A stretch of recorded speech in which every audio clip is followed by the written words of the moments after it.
welcome back to my channel. If you're new here, you're welcome. Consider subscribing and joining the family. Please like, share and comment on this video. And if you're a returning subscriber, I hope you enjoyed this video. Like, share and comment. Okay, so as I earlier promised in my previous video, I've come with gist for you guys. I'm here with one wonderful story. I'm going to talk about one of the wealthiest man that has ever lived. The wealthiest man to ever walk the face of the earth. His name is John Davison Rockefeller. What actually got me interested in reading up about this man was my pastor David Billionaire. He was always talking about, he was always giving instances, examples with Rockefeller and how wealthy he was and how he was committed to the kingdom and all that stuff. So I was intrigued, and then I said, let me go and research on this man. And then I got a book that was written. It's an autobiography of him. It's called Titans. I would put a picture of the book somewhere around this corner, so you could go check it up. You could get it on Amazon. Okay, so I read up on him, and I'm here to just you guys about him. He's actually a very, very interesting character. Okay, John Davison Rockefeller was born on 8th July 1839. He was the eldest child of a merchant's father. That is, his father was a traveling merchant, and then his mother was this religious, disciplined woman. And then he had to, his father was almost always not around, so he had to help out. At the age of 8, he used to rear turkey and sell them, and then give the money to his mother, or he would help neighbors with chores, and then they would pay him, and then he would give the money to his mother. And then at about 14, 15, he was born in New York, in Richest in New York. At about 14, 15, him and his family moved to Cleveland. And while in Cleveland, he got a job. He actually started school, but after a while he dropped out. And then he got a job as a clerk in a venture. And then he worked there for like 2 years. They were paying him 50 cents. At the end of the 2 years, he wanted his bosses to increase his pay, but they refused to increase his pay. So he left the venture and he went to go and start up his own business. In order to start up that business, he had to go to the bank for a loan. The bank was, they were able to loan him $4,000. Now they gave him that loan based on his reputation. He had a good reputation. So he started business. He bought hay, he bought grains, he bought meat, and then he sold them. And within that year, by the end of that year, he had made like $500,000. So he was able to pay the debt and even have some fraction for himself. So based on that, and banks were now even calling him to come and take money for himself. In 1859, the first American oil was discovered in Pennsylvania. John was very much interested in this, and then he also discovered that you make more money in refining than in drilling. So he didn't go to drill the oil. He would just buy from those people that drill, and then he intended to refine. So he bought and kept, and then he assembled a team of partners, a team of banks. He assembled a team of engineers and chemists that would help him out with his refinery business. And then he started up. Before he started up, there were like 26 refineries already functioning in Cleveland. And these refineries, they were functioning at they were not even functioning up to 60% capacity or efficiency. But John's refinery, when he started up, it didn't just function up to 60%, it beat 60%, like it increased far much more than that. And he didn't just refine to get only kerosene, because as of that time there were no gasoline cars. Okay, so it was mostly kerosene that they were refining for, as in oil for lamps. So he didn't just refine just for kerosene. The chemist also discovered the byproduct of refining oil, like tar, naphtha, paraffin wax. So he was also selling those byproducts as well as selling the kerosene. So he had an upper arm. And within 2 years of his starting up the business, he had the business was worth, the refinery business was worth over $70,000. To be exact, I think $72,500. And then in 5 years time, before he started, there were like 26 refineries that were already operating in Cleveland, Ohio. But within 5 years, he bought 22 of those refineries. That's a business mogul. Like, he didn't just rush in like every other person was rushing in. He took his time, he planned it. He knew what he wanted. He knew that he didn't know it. He got people that know it. That is why when you read that Richest Man in Babylon, it will tell you that you don't invest in a venture that you don't know anything about. He knew he didn't know it. He got some persons that knew it as backup, as partners, and then he went all out. And within 5 years, he had already started dominating the oil industry. His business was too big to be a partnership. So in 1870, it was incorporated as Standard Oil, and he even went on to get on those remaining 4 refineries. He was able to convince them to sell off their refineries to him and start working for him. So he had the best minds in his own refinery. Not long after that, they took over the whole Northeast, and then his refinery, Standard Oil, was producing 90% of the country's oil. Rockefeller was not a saint. He had flaws. He was known to be unfair sometimes. History has it that most of the times he would pay off senators, politicians, so that they could kill a legislation against him.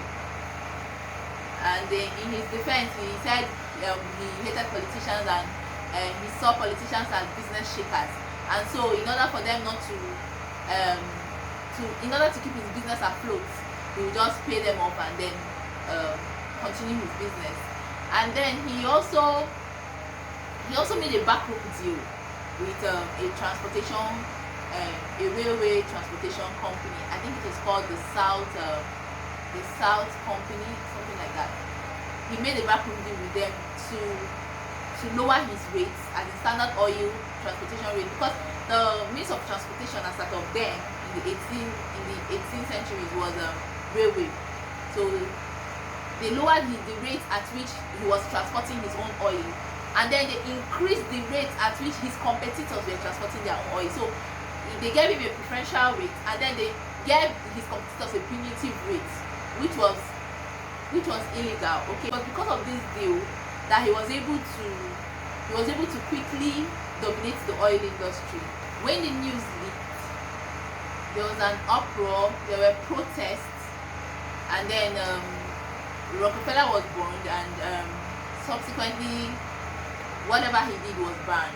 Okay, it was banned, and but before then he had already bought up the 22 companies from Cleveland. Okay, so at this particular point in time, powerful legislators began drafting antitrust regulations to bring him down, but he was one step ahead of them, and he went on to incorporate the New Jersey Standard Oil Trust. This Standard Oil Trust, he bought stakes in 40 local companies. Okay, and then he went on to build his headquarters in Broadway and all that. He owned 20,000 oil wells, 4,000 miles of pipeline, and he employed over 100,000 people. In 1890, the federal government of America, they passed into law the Sherman Antitrust Act. Now this act gave license to the politicians to come after Rockefeller, but because of the complex legal structure of Rockefeller's Standard Oil Trust, it was very difficult for them to investigate the company. Okay, and then from that 1890 to 1911, they were still investigating the company, but by 1911 they were able to break the Standard Oil Trust into 34 companies. You can imagine how big Standard Oil was, that they had to break one company into 34 companies. And but Rockefeller had already made it big time before they broke it off. He already had shares in those 34 companies. Okay, and the breakup, it was even an advantage. It was even advantageous to Rockefeller, because all those companies that they broke them into 34, along the line in years to come, they merged and unmerged. One of such companies is ExxonMobil, Chevron, BP, and the rest of them. Okay, this company, that Standard Oil Trust, gave birth to these big companies, and Rockefeller still kept his shares in those companies till he died. John D. Rockefeller's ownership of these businesses made him one of the wealthiest men, with over $400 billion worth of wealth then. But before he died, he was worth $1.4 billion. Now he was married to Laura Spellman, and he had 5 children. One of the reasons why I picked him up as our first story is not just because he made money and he became wealthy. It was because of his generous words. Okay, in as much as he had flaws, he also had very good sides. He was a very generous man, and he was a philanthropist. He was a religious man. He attended Baptist church. He was a Baptist. In fact, his generosity helped him to eliminate hookworm and yellow fever. He created the Spellman College in Atlanta and the Spellman Seminary to educate emancipated female slaves. In his 50s, he single-handedly created the University of Chicago. In his 60s, he created the Rockefeller Institute of Medical Research and Rockefeller's University. One man. Now he's creating institutions, not publicizing them on paper. Rockefeller, in fact, throughout his life, he wasn't the kind of person, newspapers will always come, or the press will always go to him to interview him, but he didn't grant them interviews. The only time he did grant interview was very close to his death, as in he was done and all that. He was close to dying. That was when he granted an audio interview that was never even published. It was later that the author of The Titan, which is the autobiography of John D. Rockefeller, he used those videos to create the autobiography of Rockefeller himself. So he wasn't the type of person that would do one thing and would just publicize it. No, he was building institutions, and he didn't even make noise. Now there were lots of persons that were fighting him. He had his bad side, but he also had enemies too. But we could see in the course of this story that I just told you, that in spite of the things that was done against him, he was always like a step ahead of them. The things they were doing was always favoring him, kind of. Okay, so they broke the Standard Oil Trust. They made him more money. They made him more richer, because he then had stakes in all those companies that they broke them into, and these companies went on to be larger and even better companies, like the Mobil that we talked about, and Chevron. Who doesn't know Chevron? Who doesn't know Mobil? These companies on their own entities. Talk more of the other stakes he had in other firms. People were always haunting him. People were always hounding him for money. They would always come around asking for money for welfare and all that. In fact, history has it that in a day he would get like 500 letters seeking welfare from him.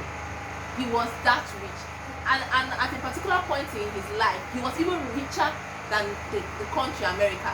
He was richer than the American budget.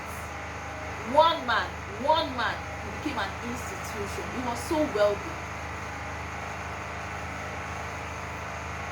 In as much as he was wealthy, okay, while he was on his way to becoming the wealthiest man in America, then he had his children on strict allowances. In fact, an interview that was granted to his first son, which was the 4th child. His first son was the 4th child, so that means he had like 3 older sisters.